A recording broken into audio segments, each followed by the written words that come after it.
vamos a ir arrancando.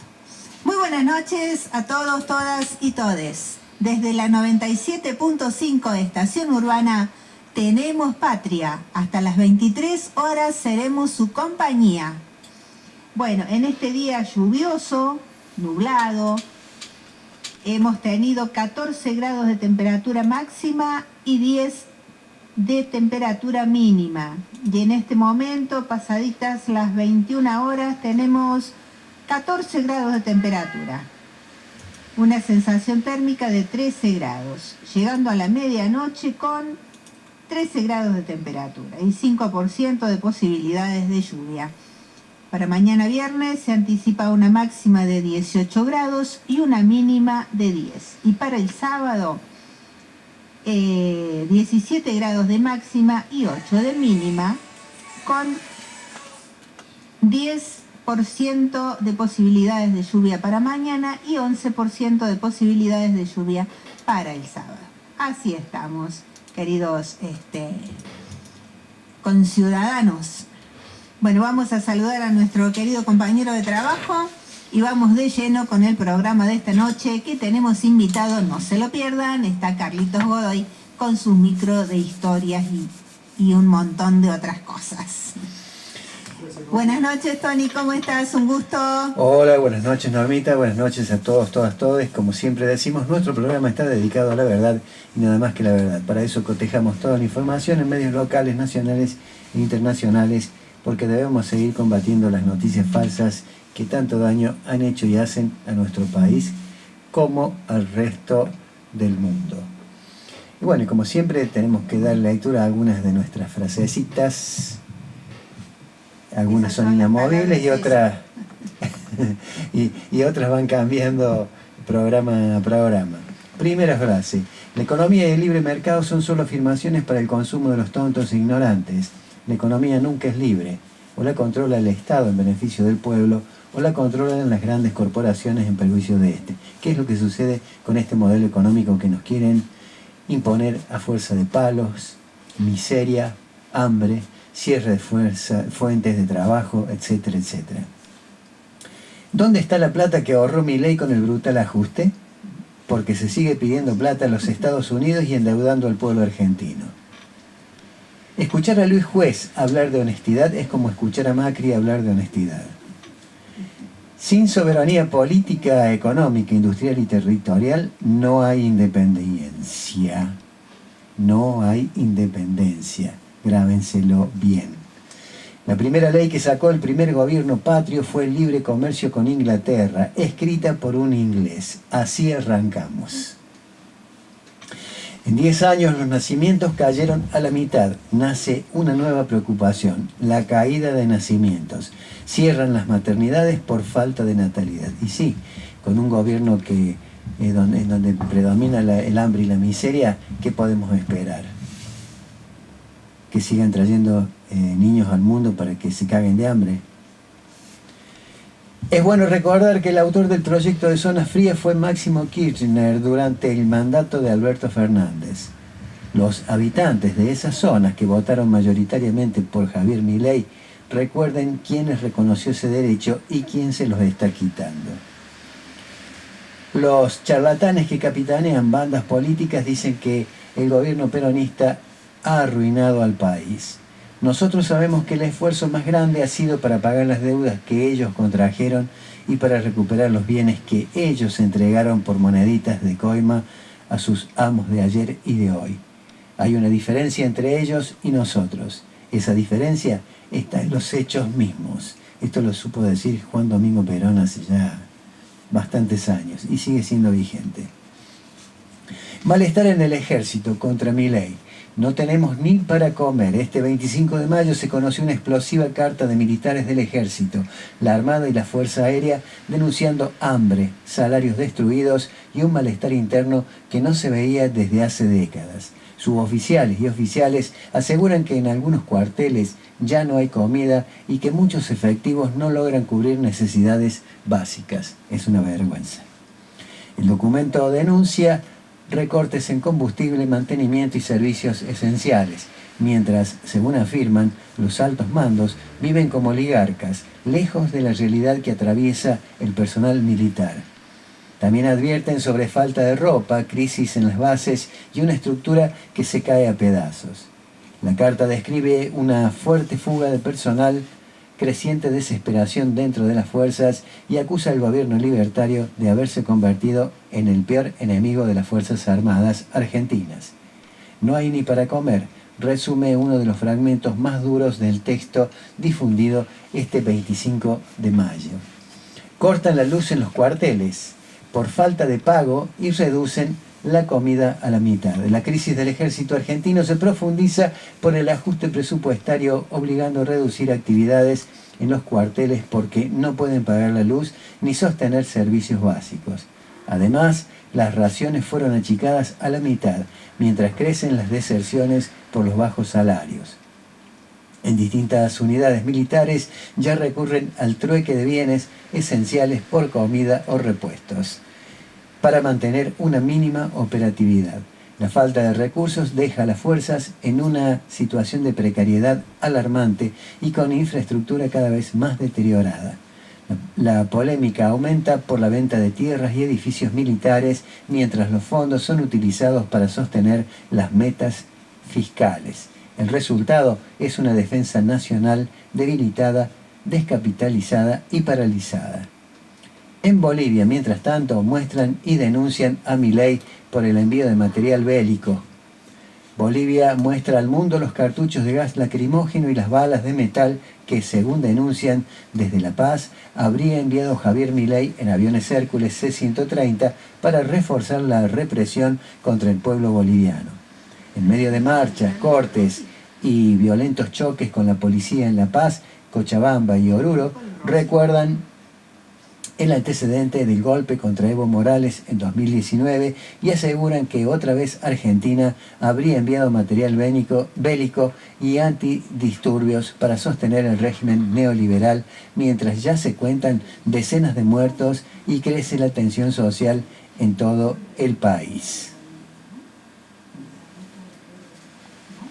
Y una noticia más o menos local, que ya la mayoría de ustedes la deben conocer: Milei echó 250 trabajadores y vende los hoteles de Embalse y Chapatmalal.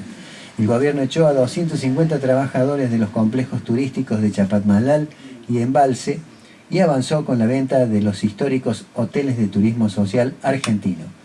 Durante más de 80 años, miles de familias humildes, jubilados y chicos de todo el país pudieron conocer el mar y las sierras gracias a un derecho conquistado que hoy empieza a desaparecer bajo el ajuste brutal del régimen de Javier Milei. Los hoteles creados durante el gobierno del general Juan Domingo Perón ofrecían estadías completas, alojamiento, comida, recreación y actividades para trabajadores y niños que jamás hubieran podido pagar vacaciones privadas.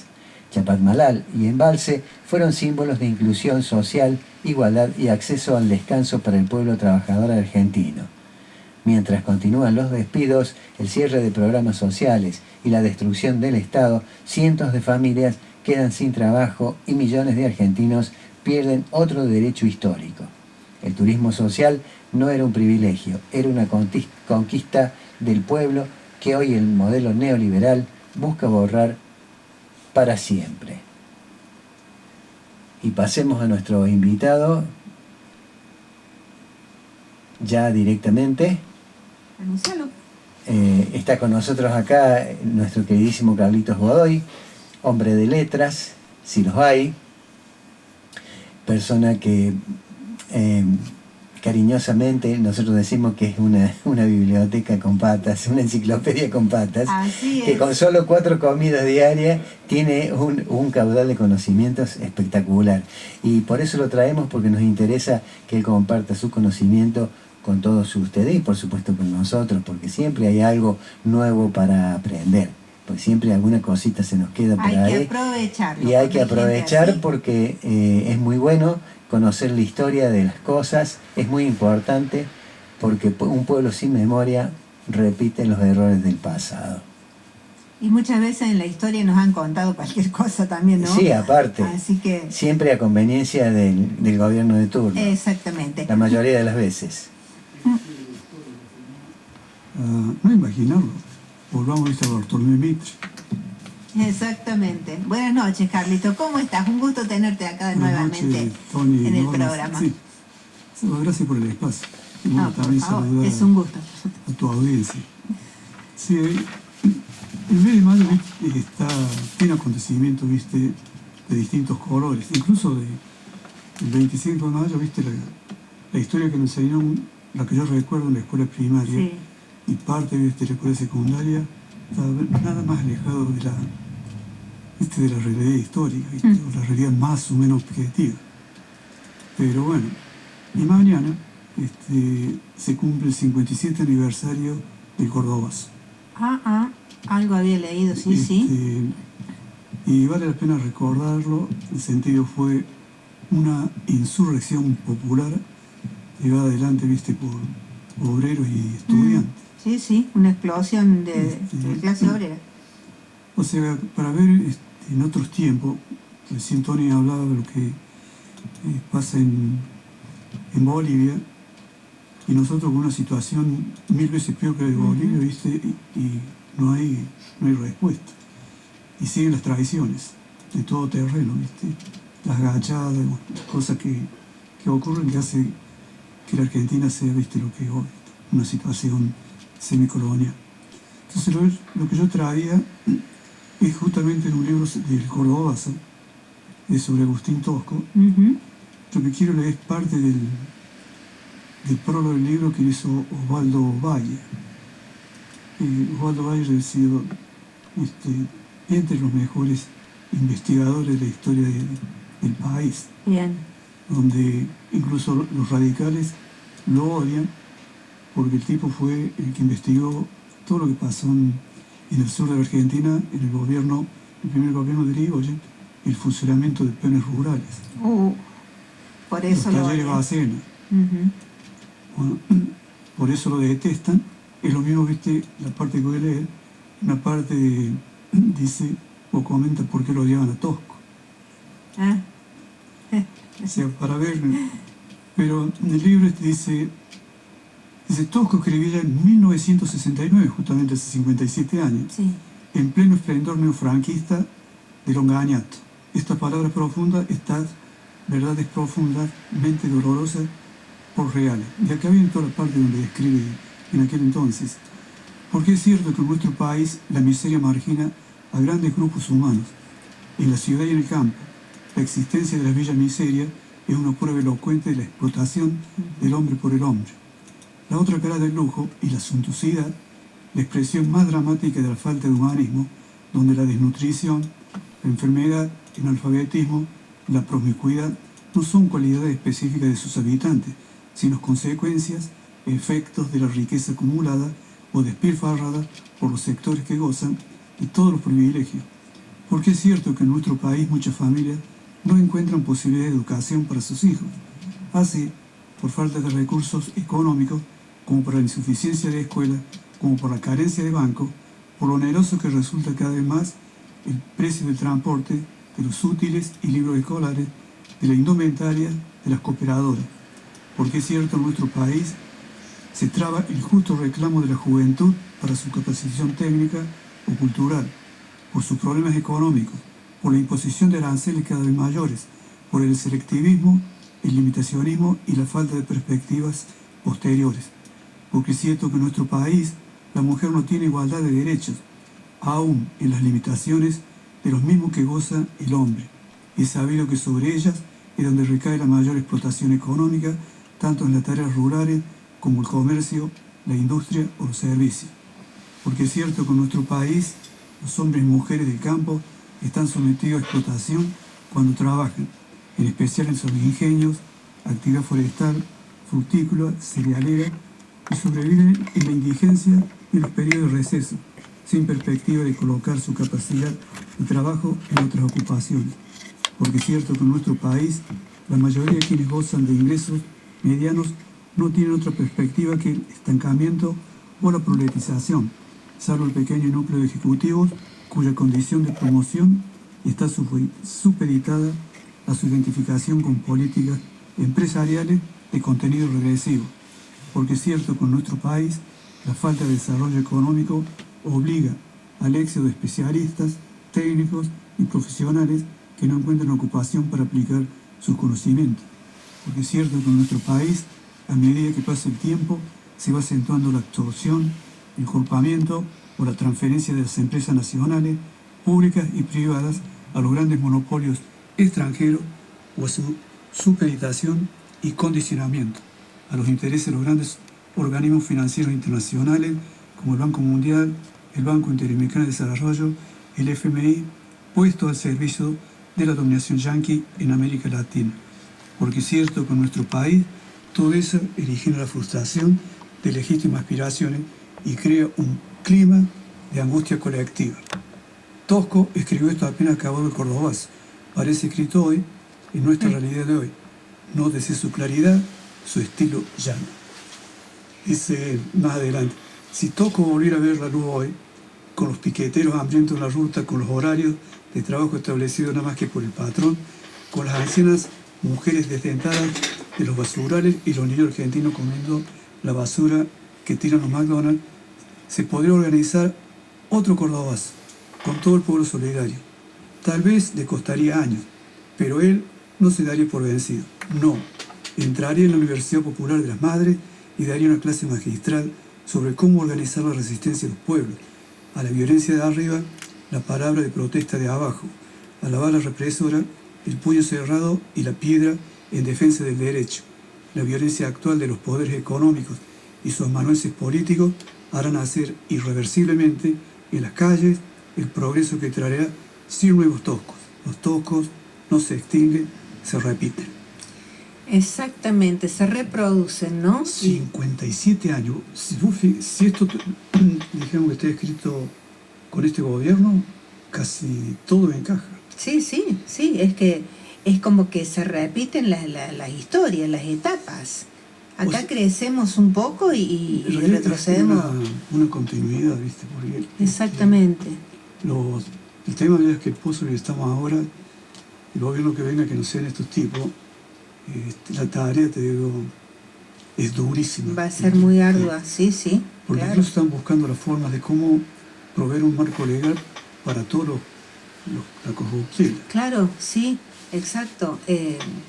Va a ser muy difícil para el que él o la que venga después de esto, porque este es un estrangulamiento a la patria directamente.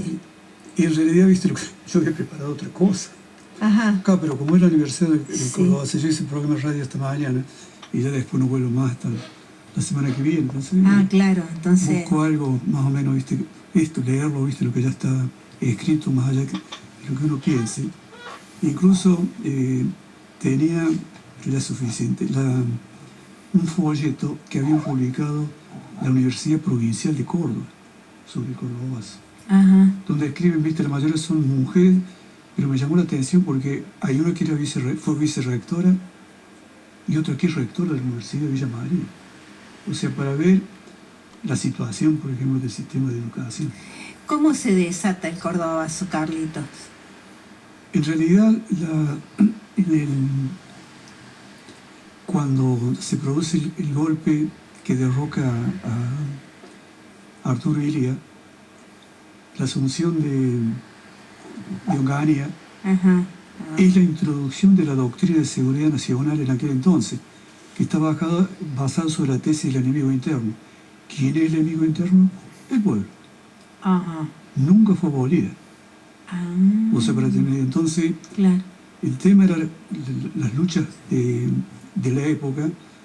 Estamos hablando mediados de los 60, donde la influencia que tenía, por ejemplo, ya la Revolución Cubana, los movimientos armados que se iban generando en la Argentina, las luchas políticas, las luchas sindicales y la participación del estudiantado. Claro. Entonces, todas esas formas de represión a los movimientos populares es lo que iba haciendo de que las organizaciones sindicales, a tal punto que, por ejemplo, en el año 68 se divide la CGT. Por un lado,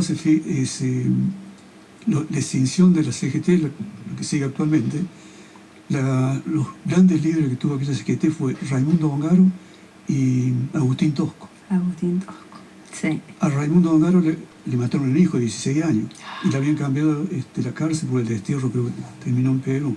En el caso de Agustín Tosco, otro de los líderes cordobasos, lo persiguieron, estuvo en la cárcel, pero después de salir de la cárcel, incluso ganó una elección estando en la cárcel. Ah, mira. Como secretario general. Fuerte, ¿eh? Y después la persecución por la triple A, el tipo estuvo escondido, pero no le llegaron los medicamentos que necesitaba. Muy joven, tenía 45 años. Claro, sí, por eso decía yo como... Pero sí, todo ese periodo histórico, parte de la década del 70, por eso, como el gorilaje, habla de la década del 70 o de los setentistas. Sí. Y es por las luchas, populares. Y el caso de Cordobazo fue una insurrección popular. Y después lo que se publicaba, que activistas, agitadores, sí, entrenados en Cuba o en Rusia, no sabían preparar una molotov. Lo que sí aprendieron, como en aquel entonces atacaba la caballería, le tiraban bolitas. Ah, sí, eso, claro, hacían resbalar los animales. Pero sí, ese fue la Córdoba de aquel entonces, que más o menos a continuación de lo que fue la reforma universitaria, después la acumulación de los procesos, la represión, los gobiernos radicales, el tema, el inicio de los golpes de Estado en la década 30, la década infame, y después lo que produce los fenómenos a partir de la asunción del gobierno de Perón, los derechos, que nunca habían tenido los trabajadores. Claro. Y eso molesta. Si bien se había iniciado un proceso de industrialización, con Perón se acelera. Claro. Entonces fue el único periodo de industrialización al cual le pone freno ya la dictadura eclesiástico, cívico, empresarial, militar, iniciada el 24 de marzo del 76. Ahí empieza y continúa con este tipo, nos está llevando a una situación extrema. Sí, realmente, desesperante. Y después el tema de los endeudamientos. Hay pocos periodos históricos, desde 1853 hasta ahora, que no ha habido endeudamiento. El tema con Perón, con Ilia también. El tema de cuando Néstor Kirchner, lo echa al Fondo Monetario Internacional, sé que no había ninguna deuda. Pero el que entró al Fondo Monetario Internacional había sido, la revolución se llamaba Libertadora, pero en realidad fue la revolución fusiladora, cuando Antonio Cafiero, en aquella época, en 1949, le había enviado una carta a Perón, la cual explicaba en detalle por qué no debía entrar el FMI. Y Perón, en su gobierno, no permitió la entrada del gobierno al FMI. Claro. Golpe de Estado, primera medida, FMI. Y así nos está yendo hasta hoy. En realidad el FMI, ya después de 1945, en los acuerdos de Bretton Woods, terminada la Segunda Guerra Mundial, es donde se produce, ya venía el ascenso monumental del Imperio Norteamericano, donde se crea el Banco Mundial, el FMI y la ONU. El Banco Mundial y el FMI fue creado por políticos estadounidenses, donde todo a favor de los intereses de Estados Unidos. Claro. Sí, el tema de la ONU, más o menos algo parecido, y si vemos hasta hoy, después de fundada en 1947, no ha solucionado los conflictos de la guerra y la paz. Y la otra cosa, un ejemplo que es demoledor, cuando cuando Israel es aceptado su incorporación en 1948 a la ONU, ya en 1947 se había formado el Estado de Israel, pero para aprobarle la entrada a la ONU tuvo que firmar un acuerdo por el cual respetaría el derecho internacional, porque en menos de un año de tener su propio Estado había violado el derecho internacional unas cuantas veces, y en el acuerdo le firmó también la fundación de dos estados, Israel y Palestina. Y vemos la situación de hoy. Por eso, algún día la historia debería ser contada, algo parecido, como fue. Y ahí viene el tema de democracia y elecciones. Sí, seguimos. Agarro, viste, la pega. Eso es el tema de tener cosas en la memoria. Y sí. O habla Sí, de algo te todo viene. trae, ¿viste? claro. A veces preparado, a veces ya están ahí las cosas. Sí, sí. Hablas de una cosa y te aparece la otra. Sí. Y son cosas. La de historiografía misma época. habla, viste, de que los pioneros de la democracia y de Occidente fue, viste, la antigua Grecia. Para ver ya cómo hay una continuidad en la historia.